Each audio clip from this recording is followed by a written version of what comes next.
important. Quadratic function here is a function that can be written standard form, f of x equals ax squared plus bx plus c, where a does not equal 0. So a linear equation has just x to the first power. A quadratic will have x to the second power. And so the first thing they want to ask is, do you have a quadratic?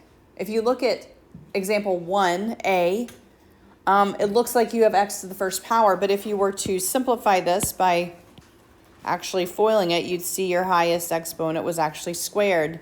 So that guy is a quadratic.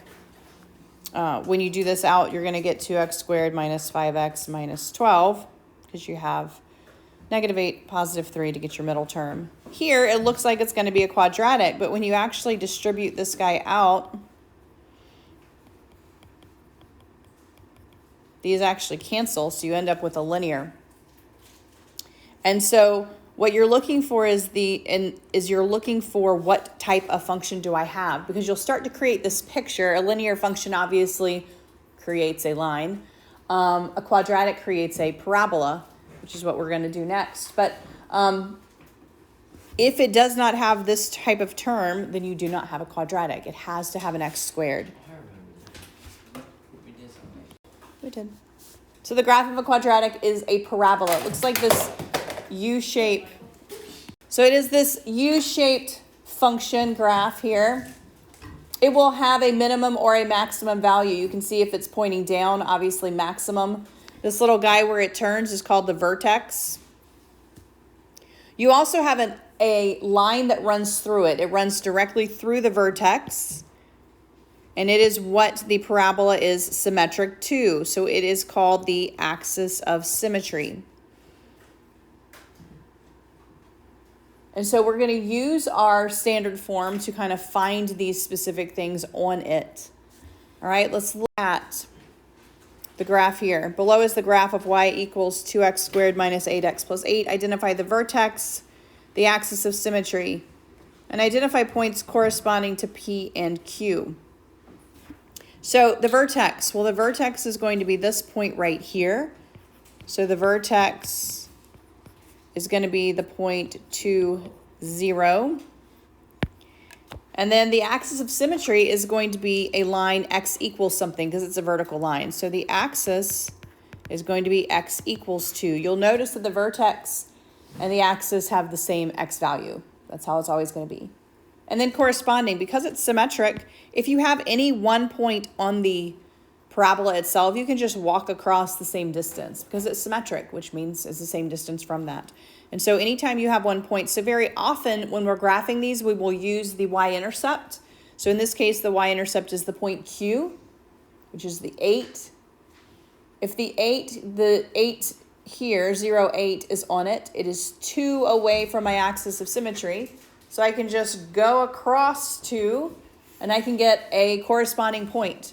And so as long as I can graph the vertex and then 2 points on either side of the vertex, I can graph the parabola. All right?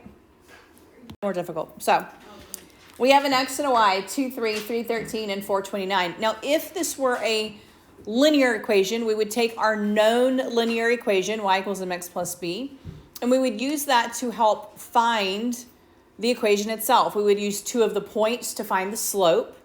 We could plug a point into the y equals mx plus b and find the y-intercept, right? And so that's basically what we're going to do with this. We are going to use these points. So we go back to our standard form. Our standard form is y equals ax squared plus bx plus c. We're going to say y, 3, equals a 2 squared plus b 2 plus c. And we're going to do that all the way across for all of these. And so, of course, I would simplify this. I would say 3 equals 4a plus 2b plus c. And so I'm just doing that with all of these. So then 13 is going to equal 3 squared. So that's going to be 9a plus 3 times b plus c. And then the last one, 29, is going to equal 4 squared, or 16a plus 4b plus c. All right? So far, so good? How then can I use those three to solve for my A, B, and C? Why do you think I'd use elimination here? The C's just right there, ready to be eliminated, right? And so, yeah, we would use one of our methods that we have learned to solve 3 by 3s. You could use matrix. You could definitely use augmented matrix if that's the route you want to go. But I would probably use elimination here. So very simply, you're going to multiply one of these by a negative. So let's say we multiply this top guy by a negative, right? Multiply him and add him to the second guy. And so we would get, what, 10 plus u equals negative 4 and 9 is 5, negative 2 and 3 is 1, and then my c's cancel, right? And do the same thing with that guy. I would actually probably do this one just to get smaller numbers, right? I'd probably multiply by him and add these two. So I have negative 13 and 29 are going to give me what? 16. Negative 9 and 6. 7. And then negative 3 and 4. All right. And then that sets me right up to eliminate my B. Wow. And so I can multiply this guy by a negative, and I'm going to get negative 10 and 16, and negative 5 and 7. So A equals 3. And then I can just go back in, right? And I can plug it back in here. First plug it back in here and solve for my B. B is going to equal negative 5, so we get 15 here, subtract over, that's negative 5. Plug in my A and B here, so I'm going to get 12 minus 10, right? And then subtract that over, so my C is going to equal 1, right? So now I'm solved for my A, B, and C. So if I want to know what the equation here is, I go back to my standard and I plug in my A, my B, and my C. So I'm going to say, well, my final equation here is going to be y equals, and I'm going to plug in an A x squared plus B, and I would actually go ahead and write this as a minus 5x plus 1. That means this parabola will give me these 3 points. Those 3 points should work. You can check it. You can plug in 2, 3, 313, 429 and make sure it actually works, right? But you're going to use one of your methods to solve this. So given 3 points, you should be able to find the standard form of a parabola or of a quadratic.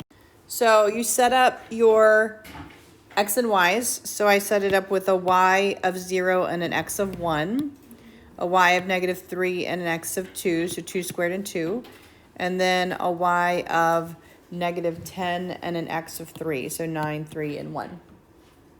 I negated the first one and added it to the second. So I got 0 and negative 3, a negative 1 and 4, negative b and 2b, and the c's canceled. Personally, I negated this one just because I knew I'd end up with a positive and negative b by doing that. You didn't have to do that, but I negated the third one and added it to the second one. I usually do that to get my numbers smaller, right? And in this case, I made my larger one the negative so that I would automatically have a cancellation for my b. So I negated this, made that a positive 10, negative 9, negative 3, and negative 1, and added it here. So positive 10 and negative 3 is 7. Negative 9 and 4 is negative 5. Negative 3 and 2 is negative 1. All right, and so I ended up with these two. And for this point, because of the way I did it, I just had to add down. So negative 3 and 7 is 4. 3 and negative 5 is negative 2. Those canceled. Divide by negative 2, I get A equals negative 2. I plugged that in here. Negative 3 equals 3 times negative 2 plus B. This is a negative 6. Added over, B is 3. I took negative 2 and 3 and plugged it in here. Negative 2 plus 3 is 1 plus C. Subtracted over, my C was negative 1.